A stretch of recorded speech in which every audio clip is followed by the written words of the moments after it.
আমাদের সরকার দাসপুরের জন্য যে গুরুত্বপূর্ণ উন্নয়নমূলক কাজগুলো করেছে তার সাথে সাথে আপনাদের তরফ থেকে দীর্ঘদিনের যে কয়েকটা দাবি আছে সেগুলি নিয়ে আমি দু চার কথা বলবো। আপনারা জানেন কালাচাঁদ সেতু নির্মাণ থেকে শুরু করে দুধকুমড়া কোলাঘাট যশোর সেতুর পুনর্নির্মাণ সহ আমি 2024-এর লোকসভার প্রাক্কালে এসে কথা দিয়েছিলাম যে 31 ডিসেম্বরের মধ্যে যদি কেন্দ্র সরকার ঘাটাল মাস্টার প্ল্যান না শুরু করে আমাদের রাজ্য সরকার ঘাটাল মাস্টার প্ল্যান করবে।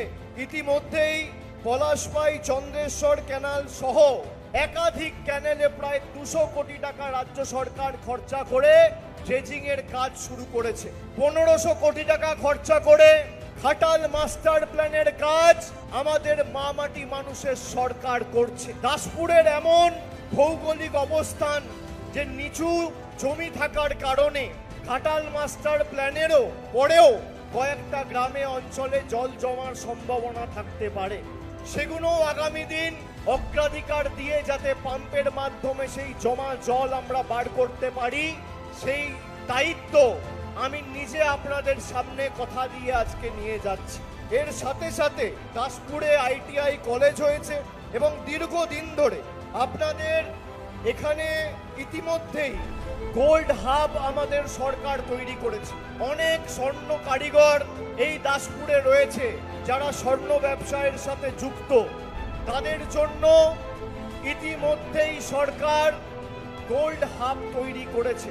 কাজ সম্পূর্ণ হয়েছে, কিছু যন্ত্রপাতির প্রয়োজনীয়তা রয়েছে।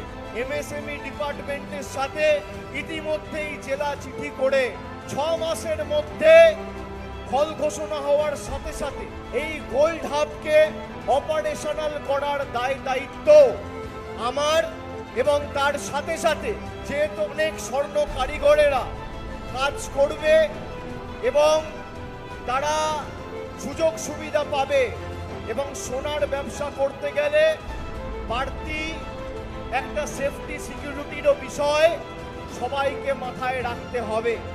সেই নিয়ে আপনাদের দীর্ঘদিনের দাবি যে এখানে যদি একটা বাড়তি পুলিশ স্টেশন করা যায় সেই দাবিটাকেও তৃণমূলের সরকার মামাটি মানুষের সরকার অগ্রাধিকার দিয়ে দেখবে।